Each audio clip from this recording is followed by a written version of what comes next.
السلام علیکم، میں ہوں محمد شاکر یوسف زئی۔ آج کی ہماری ویڈیو خیبر کے اس دروازے پر ہے جسے امام علی علیہ السلام نے ایک ہاتھ سے اکھاڑا، اور یہ دروازہ اتنا وزنی تھا کہ یہ واقعہ ہی 40 یا 80 لوگ اس خیبر کے دروازے کو کھولتے تھے۔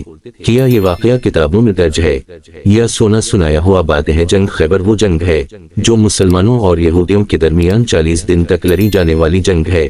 جب اس جنگ کو 39 دن گزر گئے اور خیبر کا قلعہ فتح نہ ہوا تو رسول نے فرمایا کلمہ عالم اس کو دوں گا جو اللہ اور اس کے رسول سے محبت کرتا ہے اور وہ غیر فردار ہوگا۔ اب اسلام کا جھنڈا امام علی علیہ السلام کے ہاتھ میں آیا۔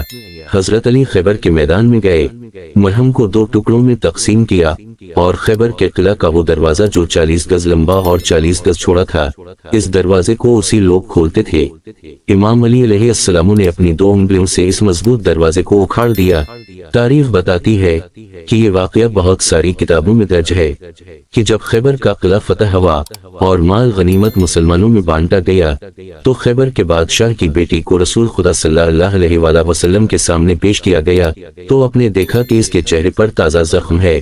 رسول نے اس سے پوچھا کہ تم تو شہزادی ہو لیکن تمہارے چہرے پر یہ زخم کیسے لگا؟ اب اس نے کہا یا رسول اللہ، جب علی نے خیبر کے دروازے کو اکھاڑا تو دروازے کے اکھاڑنے کی وجہ سے خیبر کے قلعے میں بچال سا گئی۔ میں اس وقت ایک تخت پر بیٹھی ہوئی تھی، اس بچال کی وجہ سے میں تحت سے نیچے گری تو یہ زخم میرے چہرے پر لگا۔ اب رسول خدا نے فرمایا علی کا اللہ کے ہاں بڑا مقام ہے۔ جب علی نے خیبر کا دروازہ اکھاڑا تو اس سے صرف خیبر کے قلعے ہی میں زلزلہ نہیں آیا بلکہ علی کے جوش کو دیکھ کر 7 آسمان اور 7 زمینیں لرز گئی۔ کسی نے امام علی علیہ السلام سے پوچھا کہ اے علی، اپنے خیبر کا اتنا وزنی دروازہ کیسے اکھاڑا؟